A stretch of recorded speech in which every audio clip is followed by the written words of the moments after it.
the jungle fighters emerged from darkness, captured after months in underground tunnels. They faced an unexpected American ritual. Hot water would change everything. The first groups of Viet Cong prisoners shuffled through the razor-wire gates of the American detention facility near Saigon in the scorching afternoon heat of 1967. Their black cotton uniforms, once the practical camouflage of jungle warfare, now hung in shreds from their gaunt frames. The fabric was stiff, with dried mud from the legendary tunnels of Cu Chi, where they had lived like human moles for months, emerging only under cover of darkness to plant booby traps or launch lightning attacks against American convoys. The stench that clung to them was a mixture of gunpowder residue, human waste, and the damp earth that had been their world for so long that many had forgotten what sunlight felt like on their skin. These men had been captured during recent sweeps through the tunnel complexes, dragged from underground chambers where they had existed in conditions that would have broken the spirit of ordinary soldiers. Now, blinking painfully in the harsh tropical sun, they found themselves processed through a system that seemed impossibly organized and clean compared to the chaotic underground war they had left behind. After the initial documentation, medical examinations by American medics who handled them with surprising professionalism, and the distribution of numbered prison clothing, the guards began herding groups of 20 toward a long concrete building that rose from the camp grounds like a monument to American efficiency. Steam escaped from vents along the structure's roof, and the prisoners could hear the sound of rushing water from within. The building puzzled them immediately. Unlike the bamboo shelters, earthen bunkers, and jungle huts that had defined their military experience, this structure was solid, permanent, constructed from materials that spoke of abundant resources and long-term planning. Thick pipes ran along the exterior walls, connecting to a network of plumbing that suggested capabilities far beyond anything they had encountered in rural Vietnam. American soldiers, their uniforms crisp despite the humid heat, gestured impatiently for the prisoners to remove their tattered clothing and form orderly lines. The Vietnamese fighters exchanged nervous glances and whispered hurriedly in regional dialects, speculating about what awaited them inside this mysterious building. For men who had spent years living in conditions where personal hygiene was not merely neglected, but actively avoided as a survival strategy, the very concept of organized bathing seemed foreign and potentially dangerous. In the tunnels and jungle camps where these fighters had trained and lived, cleanliness could mean death. The scent of soap or the sight of freshly washed clothing could alert American tracker dogs or keen-nosed soldiers to the presence of Viet Cong in an area. Guerrilla fighters deliberately maintained their coating of mud, sweat, and jungle debris as camouflage, understanding that to smell clean was to smell different from the forest itself. Personal hygiene, when practiced at all, was accomplished hastily in muddy streams during rare moments of safety, or with handfuls of dirty water scooped from rice paddies. Soap was not merely unavailable but actively avoided when obtainable, as its artificial scent could linger for days and betray a fighter's position to enemy patrols. Many of these men had not washed properly in months, some not since they had first descended into the underground networks that honeycombed the countryside around Saigon. Their bodies had adapted to this perpetual state of filth, developing thick layers of protective grime that served as both camouflage and armor against insects and minor injuries. The Americans, however, seemed to regard cleanliness as essential as ammunition or food rations.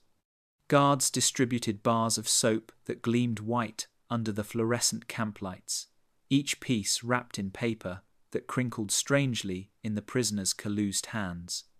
The soap smelled sharp and chemical, completely unlike anything they had encountered in their rural villages or during their military service. Some fighters held the bars suspiciously, turning them over in their palms as if expecting them to transform into something harmful.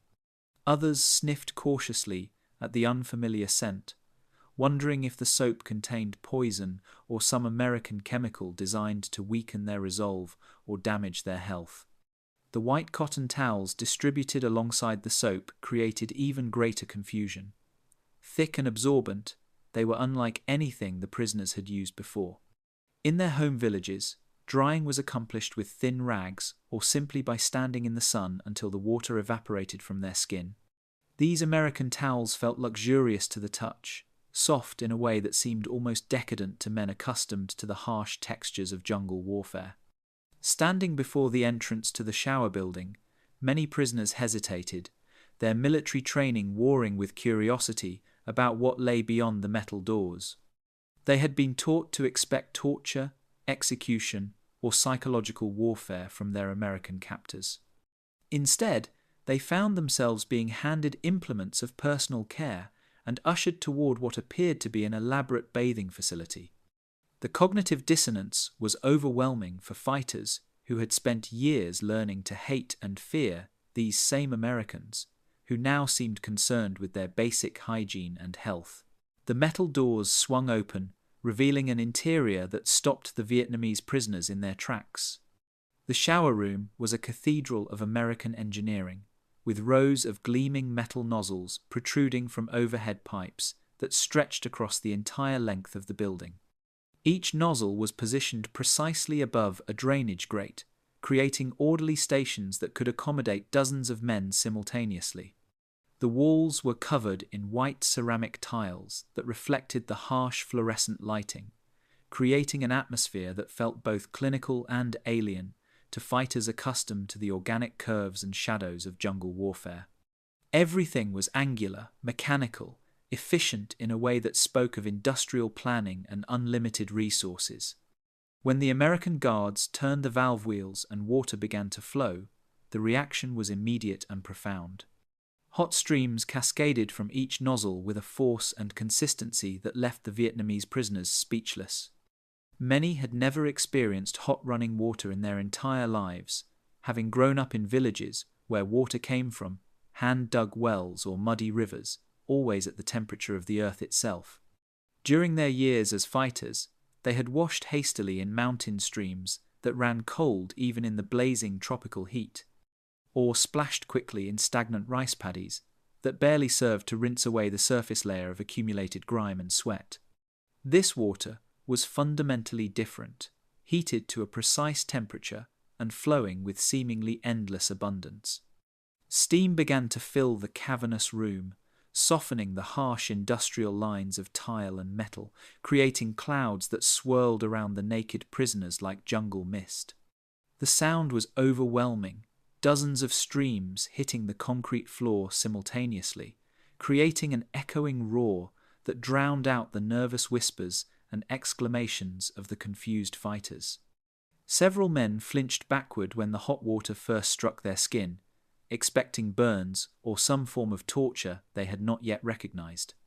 Instead, they felt warmth penetrate muscles that had remained tense and knotted for months of underground living. The heat seemed to reach places in their bodies that had been numb with exhaustion and stress, awakening sensations they had forgotten existed. Men who had grown accustomed to the constant ache of sleeping on earthen floors and crawling through narrow tunnels suddenly felt their shoulders relax, their breathing deepen. The soap, when they finally worked up the courage to use it, produced results that bordered on miraculous. The white bars, slippery in their trembling hands, generated thick, rich lather unlike anything they had experienced. This foam clung to their bodies and lifted away layers of grime that had seemed permanent, revealing skin that some prisoners had not seen clean since childhood. Many scrubbed tentatively at first, as if the soap might vanish or transform into something harmful. Others rubbed the bars cautiously against their arms and chests, testing whether the lather would burn or sting their weathered skin. As minutes passed and no harm materialized, the prisoners began to wash more thoroughly, their movements growing bolder. The water that swirled around their feet and disappeared into the drains ran dark at first, carrying away tunnel mud that had been ground into their pores, gun oil from weapons maintenance that had stained their fingers black, and the accumulated filth of months spent living in conditions that would have challenged the hardiest animals. Gradually, As they continued to scrub, the water began to run clearer, and they could observe their own transformation with growing amazement. Arms that had been caked with dirt emerged pink and clean. Faces that had been hidden behind masks of grime revealed features that looked younger, healthier than the men themselves remembered. Hair that had been matted with grease and debris began to feel soft under their fingers as they worked the strange American soap through the tangled strands. Some prisoners stood under the streams longer than necessary, simply experiencing the sensation of unlimited hot water pouring over their bodies, a luxury so profound that it seemed almost sinful to men trained in deprivation and hardship. The Americans observing this process showed no emotion, treating it as routine procedure rather than the life-altering experience it represented for the prisoners. Guards occasionally barked orders in English that few Vietnamese understood, making gestures to indicate that more thorough washing was required, that every part of the body must be scrubbed clean. Their matter-of-fact attitude toward this miraculous abundance of hot water and soap only deepened the prisoners' sense of displacement. How could such luxury be considered ordinary? What kind of civilization possessed resources so vast that they could be extended even to captured enemies? For fighters who had been taught to view Americans as brutal oppressors, this enforced cleanliness created a fundamental contradiction that would echo in their minds long after the shower water stopped flowing. They had expected torture, deprivation, humiliation. Instead, they found themselves experiencing physical comfort beyond anything their own army had provided, administered by the very enemies they had sworn to destroy. The profound cultural implications of this forced cleanliness extended far beyond the physical act of washing, revealing fundamental differences between two military philosophies that had been locked in deadly combat for years. As the prisoners emerged from the shower facility, their skin still pink from the hot water and their minds reeling from the experience, they began to grasp that hygiene represented something much deeper than simple cleanliness to their American captors.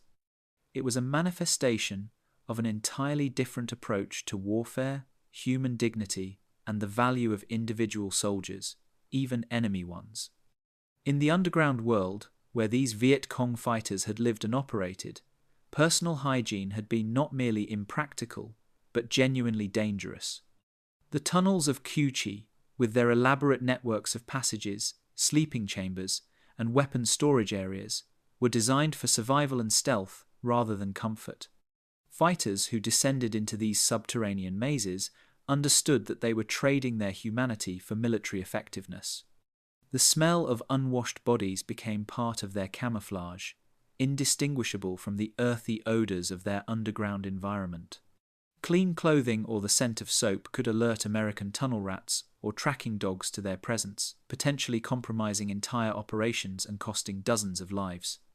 Above ground, in the jungle bases and temporary camps where Viet Cong units gathered for training or planning, cleanliness remained a luxury that could prove fatal. Fighters deliberately rolled in mud and animal waste to mask their human scent from enemy patrols. They avoided washing in streams during daylight hours, knowing that the splash of water or the glint of wet skin could attract sniper fire or airstrikes. Personal hygiene had been sacrificed on the altar of revolutionary warfare, with party commissars teaching that physical discomfort was a small price to pay for ultimate victory against the American invaders. Yet, here, in captivity, their captors insisted on the exact opposite approach. American medics moved methodically through the post-shower processing area, examining each prisoner with the same professional attention they would have given their own wounded soldiers. They checked for skin diseases, parasitic infections, and untreated wounds with an efficiency that spoke of extensive medical training and abundant supplies. Interpreters, many of them South Vietnamese soldiers working with the Americans, explained in halting dialect that daily bathing was not optional but mandatory, that soap would be provided according to a strict schedule, that clean clothing would be distributed regularly, whether the prisoners requested it or not. The Vietnamese fighters listened to these explanations with growing bewilderment that bordered on suspicion. How could an army supposedly engaged in a war of genocide care so deeply about whether its captives suffered from lice infestations or developed skin ulcers? Many had grown up hearing stories from older fighters about French colonial prisons, where torture and neglect were the standard treatment for Vietnamese prisoners. They had been taught that American detention would be even worse, that capture meant certain death preceded by unimaginable brutality. Instead, they discovered a system that seemed almost obsessively concerned with their physical welfare. Medical personnel distributed delousing powder and clean undergarments with the same methodical precision used for weapons distribution in their own units. Guards ensured that every prisoner understood the hygiene requirements, using gestures and broken Vietnamese to communicate expectations about hair washing, teeth cleaning, and personal maintenance that exceeded anything these fighters had practiced even as civilians in their home villages. Some of the more politically educated prisoners interpreted this treatment as sophisticated psychological warfare, designed to weaken their revolutionary resolve through comfort and false kindness. They whispered among themselves that the Americans were attempting to corrupt their fighting spirit by making them soft and dependent on capitalist luxuries. Others suggested that the cleanliness requirements were preparation for some more sinister purpose, perhaps medical experiments or public display as propaganda tools. But as days passed without any hidden cruelty emerging, these theories began to seem less convincing. The hot water continued to flow at appointed times. Fresh soap appeared regularly in their quarters. Clean towels were distributed and collected for washing with mechanical regularity. American guards treated the hygiene routine as they would any other military procedure, neither cruel nor kind, but simply necessary for the proper functioning of the detention facility. Gradually, the most observant prisoners began to recognize that this systematic approach to cleanliness reflected something fundamental about American military culture and industrial capacity. The endless supply of hot water suggested energy resources beyond imagination. The regular distribution of soap and towels implied manufacturing capabilities that could produce such items in quantities sufficient to supply even enemy prisoners. Most unsettling of all, the medical attention given to their health problems indicated a philosophy that viewed even captured enemies as human beings deserving basic care and dignity. Within weeks of establishing the daily shower routine, the physical transformation of the Vietnamese prisoners became impossible to ignore, even for those who remained ideologically committed to viewing their American captors as monsters. Men who had arrived at the detention facility, bearing the accumulated damage of months in underground tunnels, began to heal in ways that seemed almost miraculous to fighters accustomed to watching comrades die from preventable infections and untreated wounds. The chronic skin conditions that had plagued nearly every prisoner started to clear within days of regular washing. Tropical ulcers that had festered for months in the humid darkness of the Cu Chi tunnels began to close and heal under the attention of American medics who treated these wounds with the same antiseptics and bandages used on their own soldiers. Fungal infections that had spread between toes and in body creases disappeared as clean, dry conditions replaced the perpetual dampness of underground living. Even more dramatically, the persistent coughs that had echoed through the tunnel networks, caused by breathing dusty air and sleeping in confined spaces, began to fade as the prisoners' respiratory systems recovered in the cleaner environment of the detention camp. American medical personnel conducted these treatments with professional detachment that initially confused the Vietnamese fighters. Army doctors and medics examined infected wounds, administered antibiotics, and provided wound care without displaying either cruelty or excessive sympathy. They approached each prisoner's medical needs as they would approach mechanical problems requiring systematic solutions. This clinical efficiency contrasted sharply with the medical care available in Viet Cong units, where wounded fighters often relied on traditional herbal remedies or simply endured pain until they either recovered or died. The delousing procedures, initially viewed with deep suspicion by prisoners who feared they were being poisoned, proved remarkably effective at eliminating the parasites that had tormented fighters throughout their underground campaigns. White powder dusted onto their clothing and bedding killed lice and fleas that had been constant companions during tunnel warfare. Within a week, the maddening itching that had prevented restful sleep for months simply stopped. Prisoners found themselves sleeping through the night for the first time in years, their bodies finally able to rest without the constant distraction of insects feeding on their skin. The regular distribution of clean clothing represented another revelation for men accustomed to wearing the same black cotton uniforms until they literally rotted off their bodies. American quartermasters issued fresh garments on a predictable schedule, collecting soiled items for industrial washing that removed not only surface dirt but deeply embedded odors that had seemed permanent. The prisoners discovered that their prison uniforms, while marking them as captives, were actually cleaner and in better repair than the military clothing they had worn as free fighters. As their physical condition improved, many prisoners experienced emotional changes that troubled their sense of ideological certainty. The constant physical discomfort that had been their normal state for years gradually disappeared, replaced by a level of basic comfort they had forgotten existed. Bodies that had ached constantly from sleeping on hard earth and crawling through narrow passages began to feel human again. Stomachs that had been perpetually knotted with parasitic infections started to function normally as clean food and water, eliminated the chronic digestive problems that had weakened fighters throughout their service. These improvements forced uncomfortable comparisons with their treatment under their own command structure. Many prisoners privately acknowledged that they were receiving better medical care as American captives than they had ever received as Viet Cong fighters. The irony was bitter and confusing for men who had been taught that sacrifice and suffering were noble expressions of revolutionary commitment. How could their enemies provide better care for prisoners than their own commanders provided for loyal soldiers? Some of the older prisoners, veterans of the anti-French resistance, remembered similar contrasts from earlier conflicts.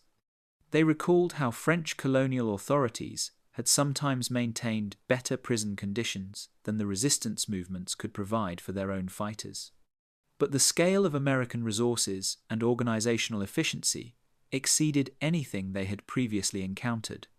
The seemingly endless supply of hot water, soap, clean clothing, and medical attention suggested industrial and logistical capabilities that dwarfed anything available to the revolutionary forces.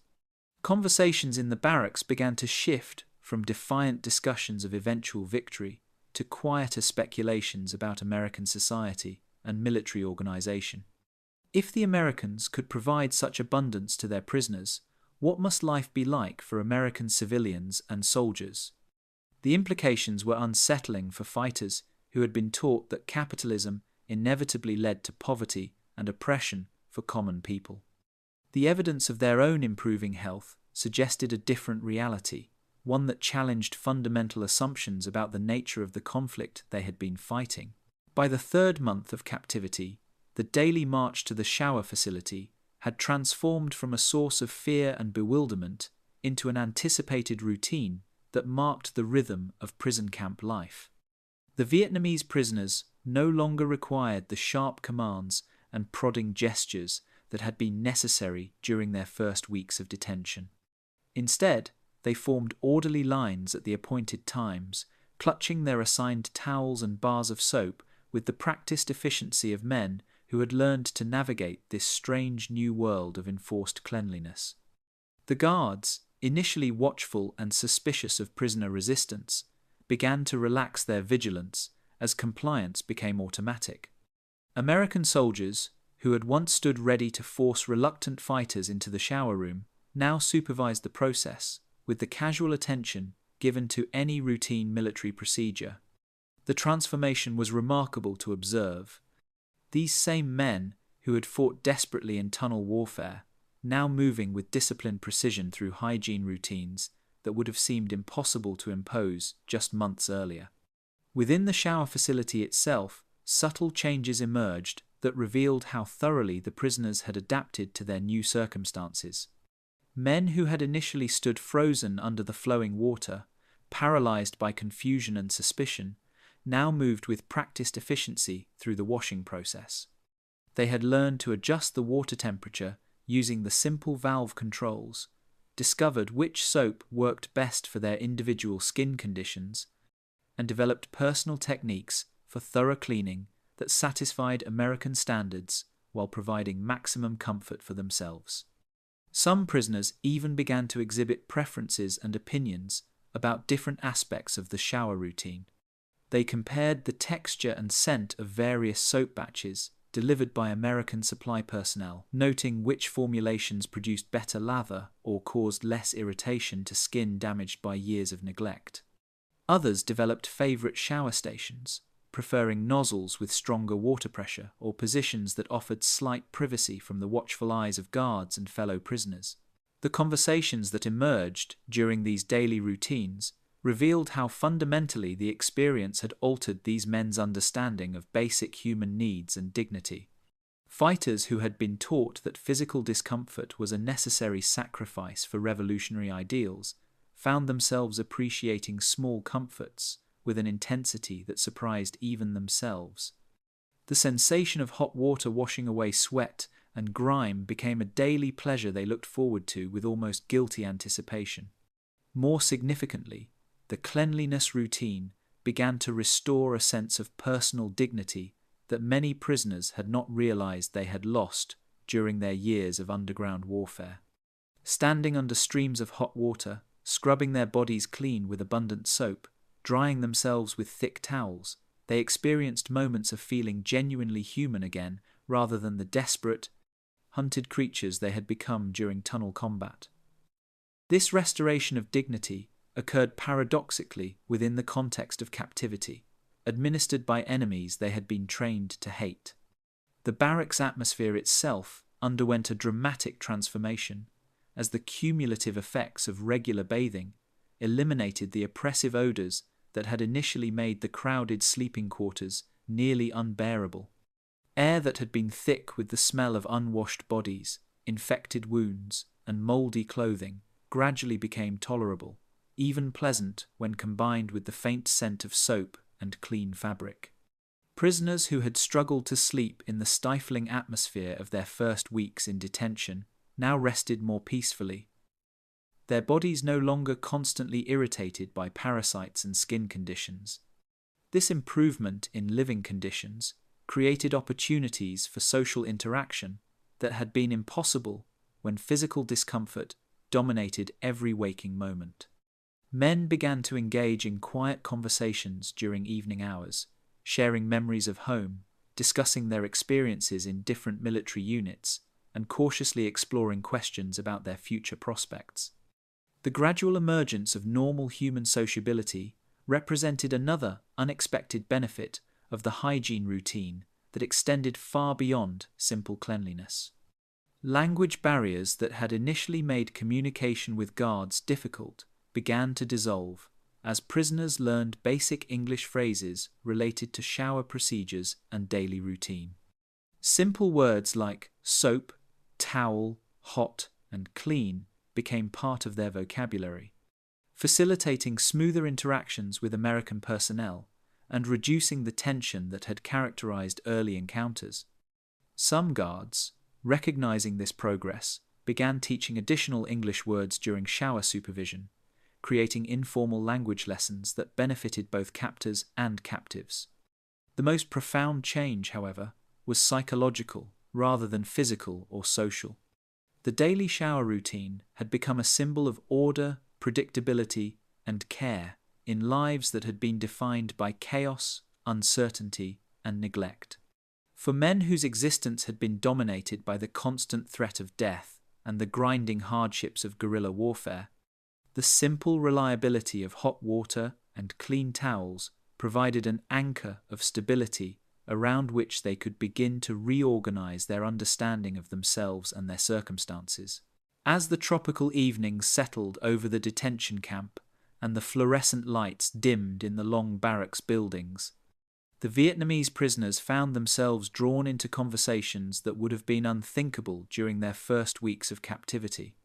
The topic that dominated these whispered discussions was not escape plans or revolutionary ideology, but rather the strange daily ritual of enforced cleanliness and what it revealed about their captors and themselves. Men who had once shared only tactical information and political slogans now spoke in hushed tones about soap, hot water, and the profound discomfort of feeling clean in enemy hands. The comparisons with their former lives in the Cu Chi tunnels became a recurring theme that haunted their evening reflections. A former sapper, who had specialized in explosive demolitions, described to his fellow prisoners how his unit had lived for 6 months in a chamber barely large enough for 8 men, where the air was so thick with human waste and rotting food that breathing became a conscious effort. He contrasted this with the American barracks, where the elimination of body odors through daily washing had made sleep possible for the first time since his recruitment into the Viet Cong forces. Another prisoner, a communications specialist who had maintained radio equipment in the deepest tunnel levels, spoke with bitter irony about the medical care he was receiving for a persistent ear infection that had nearly cost him his hearing during underground operations. American medics had treated the condition with antibiotics and regular cleaning procedures that were more thorough than any medical attention he had received during years of loyal service to the revolutionary cause. The medicine that cleared his infection in days had been unavailable to Viet Cong medical personnel, who relied primarily on traditional remedies and endurance rather than modern pharmaceuticals. Stories circulated among the prisoners about comrades who had died from preventable diseases during tunnel warfare, men whose lives might have been saved by the basic hygiene and medical protocols now applied routinely to captured enemies. A young fighter remembered watching his squad leader slowly weaken and die from what American medics had quickly diagnosed and treated as a common parasitic infection. The irony was almost unbearable, that enemies who supposedly wanted to destroy them were providing better care for their health than their own revolutionary commanders had been able to offer. These conversations often turned to speculation about conditions in American military units and civilian society. If prisoners of war received daily hot showers, regular medical examinations, and abundant supplies of soap and clean clothing, what must American soldiers enjoy in their own bases? The implications suggested industrial and organizational capabilities that dwarfed anything available to North Vietnamese or Viet Cong forces. Some prisoners began to understand that the American approach to warfare involved not just superior weapons and technology, but fundamentally different assumptions about the value of individual soldiers and the importance of maintaining their health and morale. The memories of family bathing traditions from their pre-war civilian lives added another layer of complexity to these evening discussions. Older prisoners recalled communal baths in village temples during religious festivals, or family washing rituals in their childhood homes, where mothers heated water over wood fires, and the entire household shared the precious warmth.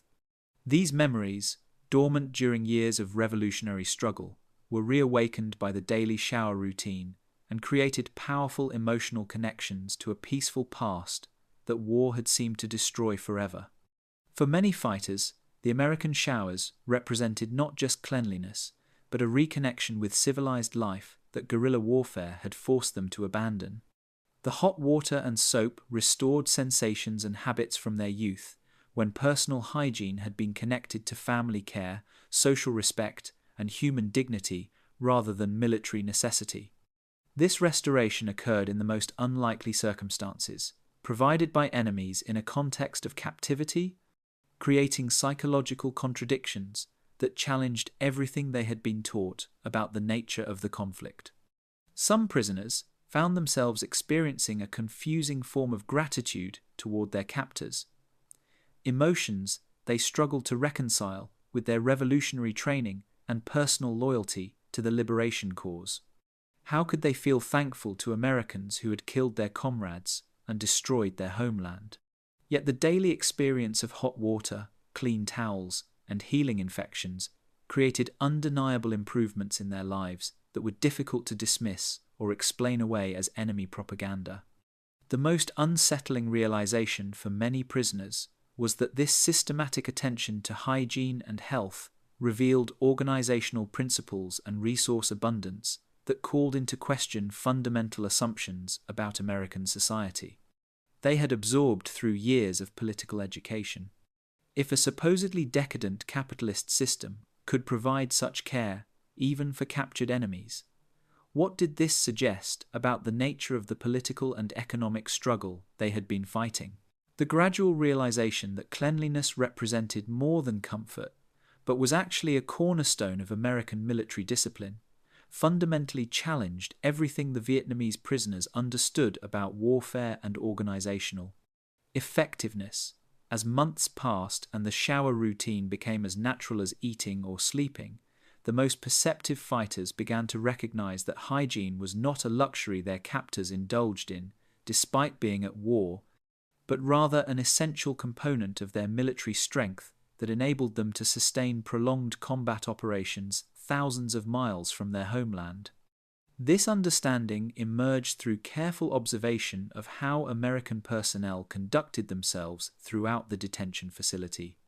Guards maintained their own rigid hygiene standards, showering regularly, keeping their uniforms clean and pressed, and submitting to medical examinations that paralleled those given to prisoners.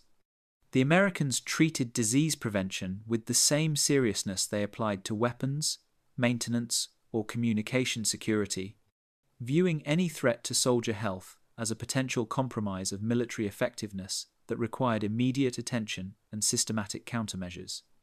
The contrast with Viet Cong military culture was stark and troubling for prisoners who had been raised to believe that endurance of physical hardship was a mark of revolutionary dedication.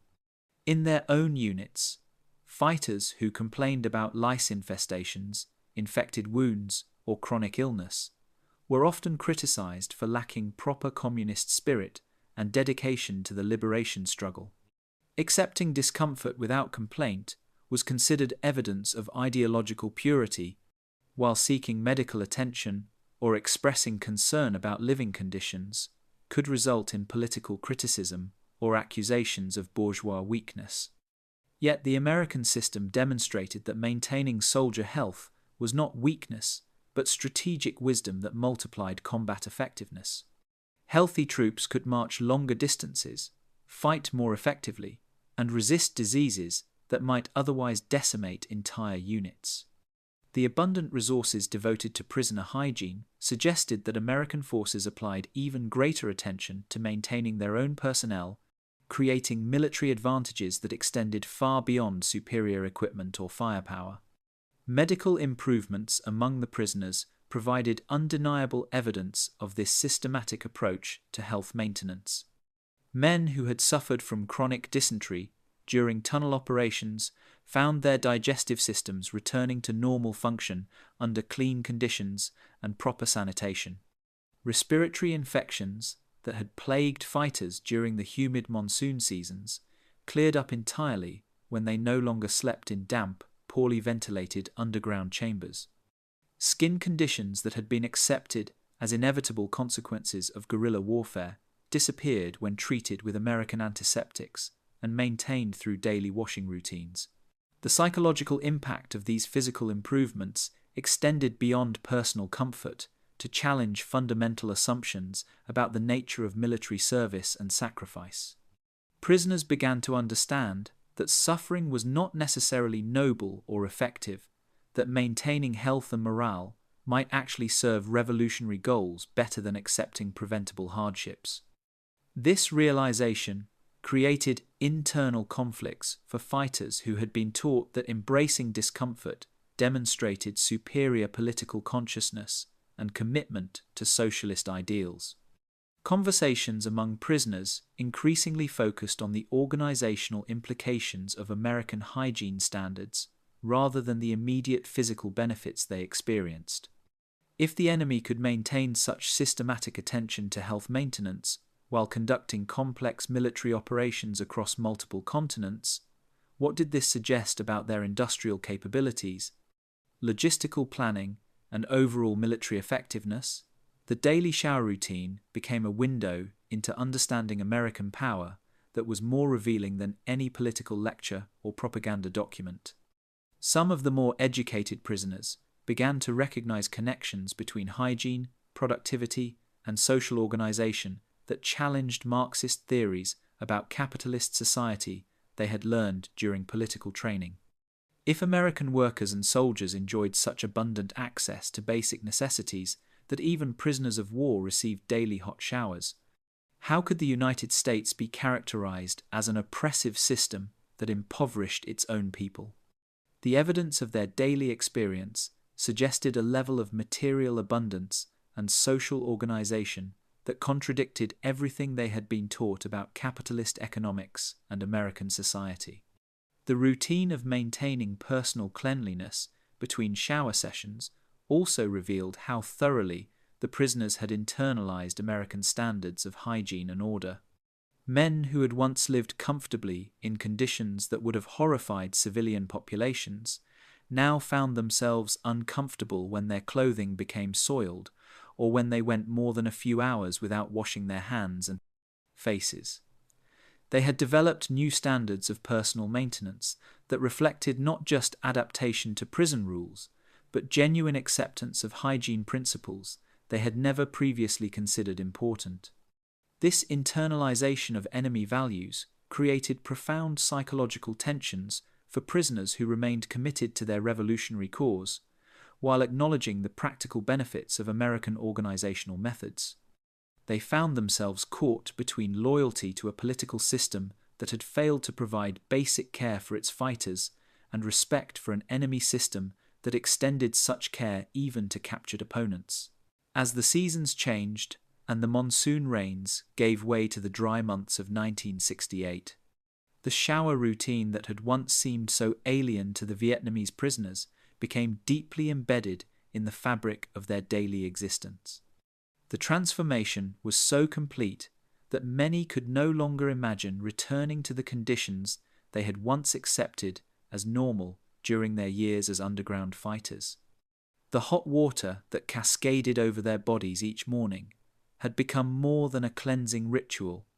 It was a daily affirmation of dignity and humanity that connected them to civilized life in ways that guerrilla warfare had seemed to sever permanently.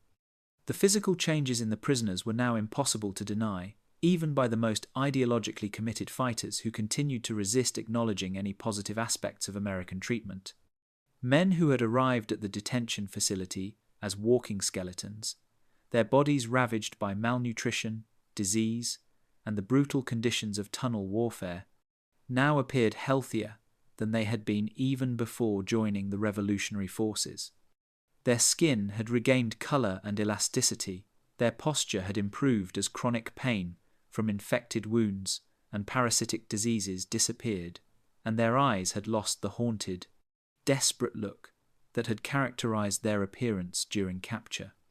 American medical personnel documented these improvements with clinical precision, maintaining health records that tracked weight gain, recovery from specific diseases, and overall physical condition, with the same attention to detail applied to equipment, maintenance, and supply logistics. For the Americans, this data represented proof that their detention procedures were both humane and effective in maintaining order and preventing the spread of disease that could threaten the entire facility. For the prisoners, however, these medical improvements represented something far more complex and psychologically challenging. The realization that they were receiving superior medical care as prisoners than they had ever received as free fighters created cognitive dissonance that extended beyond individual health concerns to fundamental questions about the political systems they had been fighting to defend or destroy. How could a supposedly oppressive capitalist regime provide better care for enemy prisoners than a liberation movement could offer its own dedicated volunteers? The contradiction challenged basic assumptions about social justice, economic systems, and the moral foundations of the revolutionary struggle that had defined their adult lives. Psychological changes accompanied the physical improvements, altering not just how the prisoners felt about their bodies, but how they understood their place in the larger conflict surrounding them. The restoration of basic human dignity through cleanliness and medical care had awakened aspects of their personalities that years of ideological training and guerrilla hardship had suppressed. Men who had been reduced to survival instincts and political slogans began to rediscover curiosity, humor, and social connection that made them feel human rather than merely functional components of a revolutionary machine. These psychological shifts created space for critical thinking about their experiences that had been impossible during the desperate circumstances of tunnel warfare. Prisoners found themselves analyzing not just American treatment, but their own previous conditions with new objectivity and growing awareness of how thoroughly they had been conditioned to accept suffering as noble and necessary. The daily comfort of hot showers provided a psychological distance from their former lives that allowed them to evaluate those experiences with less emotional investment in justifying past sacrifices. Preparation for potential repatriation or release began to occupy increasing attention as prisoner exchanges and peace negotiations became topics of discussion among camp personnel. The prospect of returning to revolutionary units after months of American medical care and regular hygiene created anxiety among prisoners who recognized how thoroughly their standards and expectations had changed. How could they readjust to tunnel conditions after experiencing daily hot showers?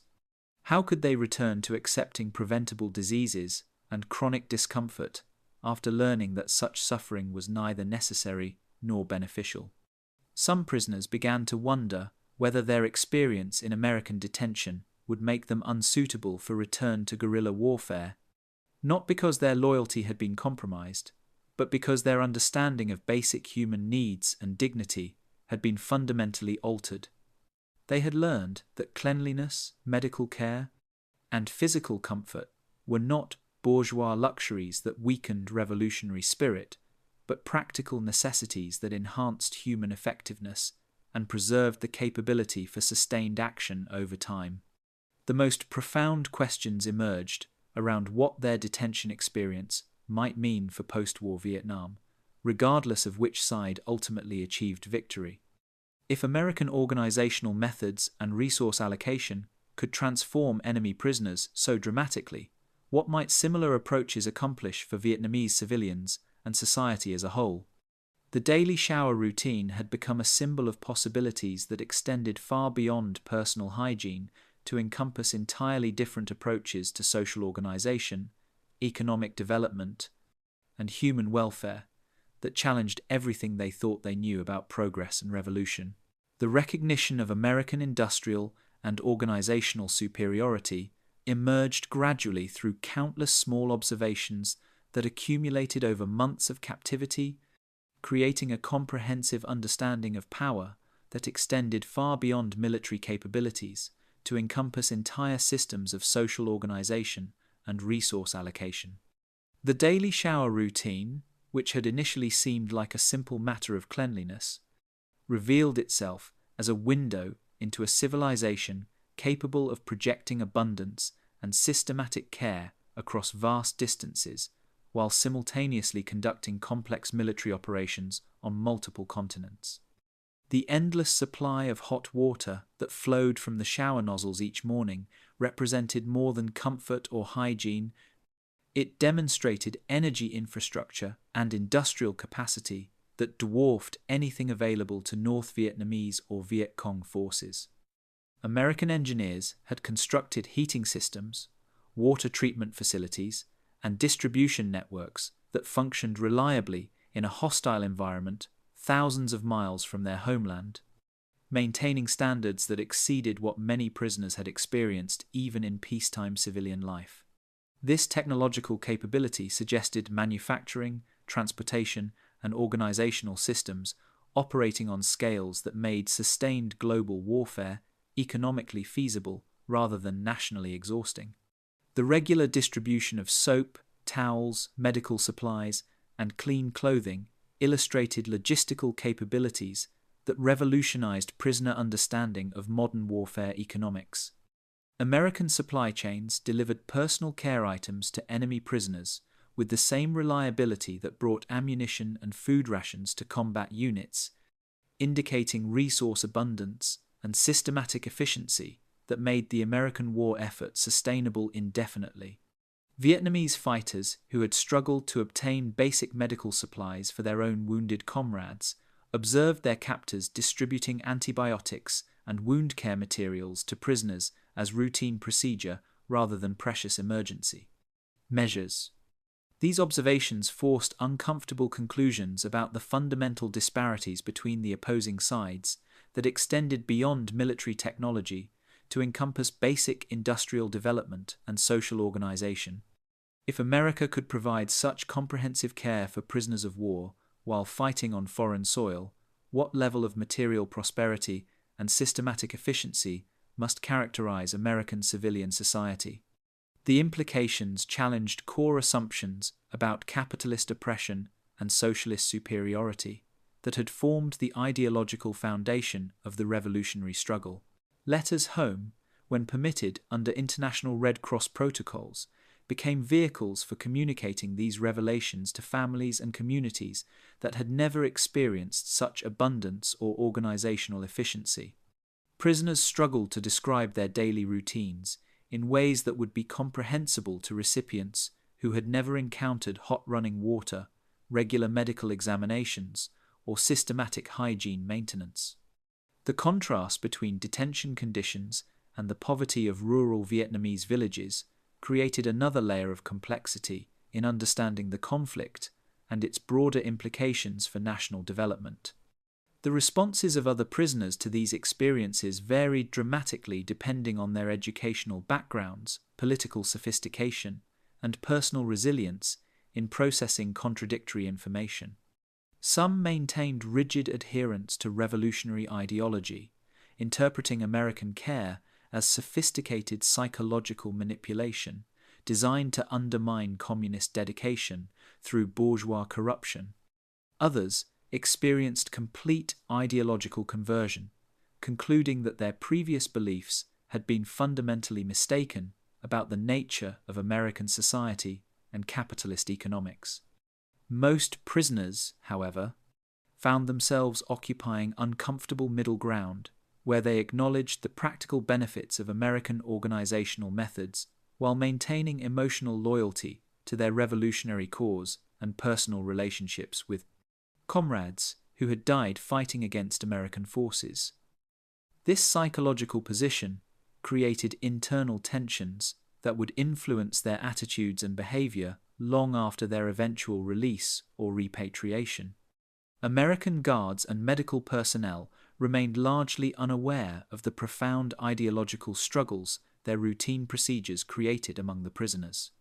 For them, hygiene maintenance, medical care, and systematic organization represented standard military practices that required no special explanation or justification. Their matter-of-fact approach to prisoner care reflected institutional values and capabilities that they took for granted, never recognizing how revolutionary these practices appeared to enemies who had never experienced such systematic attention to human welfare and dignity. The shower facility itself had become a symbol of civilizational differences that transcended the immediate military conflict to represent competing visions of social organization, economic development, and human potential. Vietnamese fighters, who had been taught that sacrifice and suffering were necessary for political progress, discovered an alternative model where abundance and systematic care enhanced rather than compromised individual effectiveness and social cohesion. The broader implications of this recognition extended beyond personal experience to encompass questions about Vietnam's future development regardless of military outcomes. Whether the war ended in communist victory, American success, or negotiated settlement, the prisoners had gained first-hand knowledge of organizational and industrial capabilities that their homeland would need to achieve genuine independence and prosperity in the modern world. The daily ritual of hot showers had become an education in possibilities that would influence their understanding of development, progress, and social organization for decades to come. Years after the war's end and their eventual return to a reunified Vietnam under communist rule, the former Viet Cong prisoners carried with them memories that remained as vivid and troubling as the day they first stepped under those streams of American hot water. The shower experience had become a defining moment that shaped their understanding of power, civilization, and human dignity in ways that transcended the immediate military conflict. Men who had fought with desperate courage in tunnel networks and jungle ambushes found themselves haunted not by memories of combat, but by the paradox of receiving better care from their enemies than they had ever known under their own revolutionary commanders. The post-war Reconstruction period brought these memories into sharp focus as Vietnam struggled to rebuild its devastated infrastructure and provide basic services to a population exhausted by decades of warfare. Former prisoners who had experienced daily hot showers, regular medical examinations, and systematic hygiene maintenance in American detention facilities observed the chronic shortages of soap, clean water, and medical supplies that characterized even peacetime conditions in their liberated homeland. The contrast was inescapable and psychologically painful for men who had sacrificed years of their lives fighting for a system that proved unable to provide basic necessities that their enemies had extended even to captives. The influence of these experiences on their approach to health, hygiene, and family care became evident in the practical choices they made during civilian readjustment. Many former prisoners maintained rigorous personal cleanliness standards that exceeded anything practiced by their neighbors or family members, insisting on daily washing routines that seemed almost obsessive to people who had never experienced such abundance of hot water and soap. They taught their children that cleanliness was not a luxury, but a necessity for health and dignity, passing along lessons learned in the most unlikely circumstances from the most unexpected teachers. More significantly, these men became advocates for improved medical care and public health measures in their communities, drawing on knowledge gained through American medical treatment to argue for better sanitation, disease prevention, and healthcare access for Vietnamese civilians. Their understanding of the connection between hygiene and health, learned through enemy care, influenced local efforts to improve living conditions and reduce preventable diseases that continued to plague rural populations years after military victory had been achieved. The broader historical significance of humane prisoner treatment during a brutal conflict became apparent only with the passage of time and the perspective that comes from surviving both war and peace. The American decision to maintain Geneva Convention standards for prisoner care, including daily showers and medical attention, had created unexpected consequences that extended far beyond immediate humanitarian concerns. These small acts of systematic care had planted seeds of understanding about alternative approaches to social organization that would influence Vietnamese thinking about development and modernization long after the last American forces departed. Some former prisoners eventually found opportunities to share their experiences through oral histories and memoirs, contributing to a more complex understanding of the war that acknowledged moments of humanity within broader patterns of violence and destruction. Their testimonies revealed how individual acts of care and dignity could transcend political ideology and military conflict, creating human connections that challenged simplified narratives about good and evil, friend and enemy, oppressor and liberator that had dominated wartime propaganda on all sides. The legacy of the shower experience ultimately transcended its immediate context to become part of a larger story about the power of treating human beings with basic dignity and respect, even under the most difficult circumstances. For the Vietnamese prisoners who lived through it, the memory of hot water, clean towels, and systematic medical care represented not just physical comfort, but a glimpse of possibilities that extended beyond the limitations of poverty, political ideology, and national boundaries that had constrained their previous understanding of human potential. The paradox remained uncomfortable and unresolved for many former prisoners who never fully reconciled their gratitude for American care with their loyalty to the revolutionary cause that had given meaning to their sacrifice.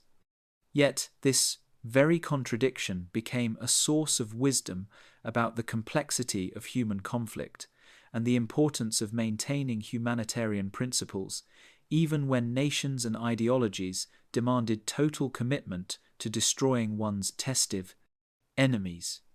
In the end, the showers were remembered not simply as instruments of cleanliness, but as symbols of a different way of organizing human society, one where abundance could be extended even to enemies, and where systematic care for individual welfare was viewed as strength rather than weakness.